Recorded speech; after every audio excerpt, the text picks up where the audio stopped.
Question 5, Ruth Jones. How do you feel about transportation options currently offered in the city?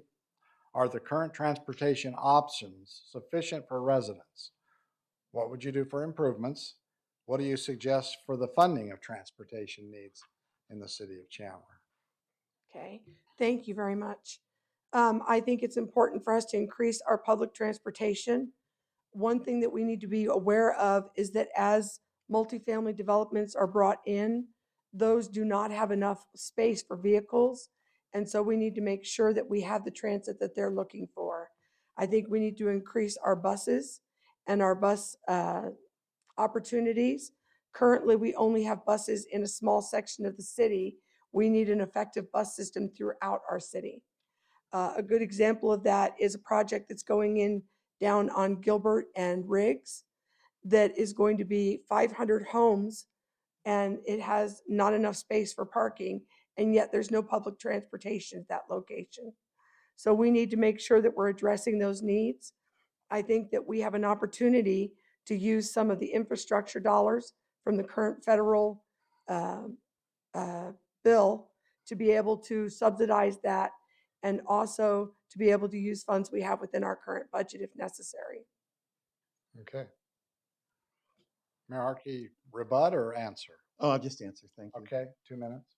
So I've gotten myself to be knowledgeable on transportation. I currently serve as the chair of the MAG Transportation Policy Committee. I served as the chair on the Regional Public Transportation Authority, buses, as well as continuing with Valley Metro. And it's something that's been passionate to me. And we are doing a rideshare program because it doesn't make sense on city dollars to take empty buses down into South Chandler. So we are connecting them with a program that we're currently piloting right now that will bring them to bus stops. And we can do that it'll be faster for them without waiting on a bus, as well as it'll be less expensive for us without running bus lines all across the city. So we're checking out that pilot in South Chandler right now. Two things that have been really important to me with transportation that I've really been working on. One is the extension of Prop 400. I speak about that everywhere.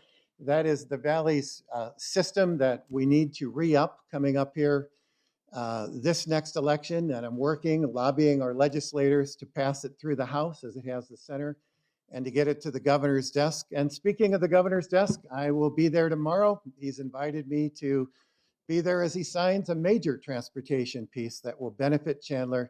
The addition of $400 million for the completion of I-10 between Chandler and Casa Grande. That's a bottleneck, and once we get that done, that'll better serve us. That will also make Chandler more attractive for housing for people like my daughter who can't afford to live in Chandler but found a house down there, as well as mom and pop going to see the daughter down in Casa Grande. Okay, rebuttal or answer? Rebuttal. Rebuttal, 1 I minute. think I already did answer. You did, I'm sorry. Rebuttal of the I'm mayor's getting answer. lost. My bad.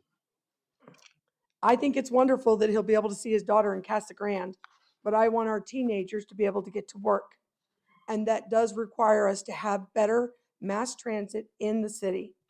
And rideshare is a great opportunity for some, but will not be available to all those who need it.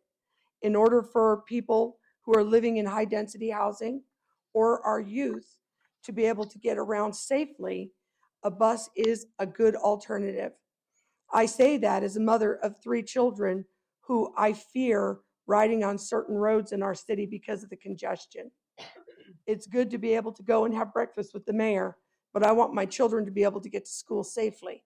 And that's exactly what I plan to do, is to make sure that they have those opportunities.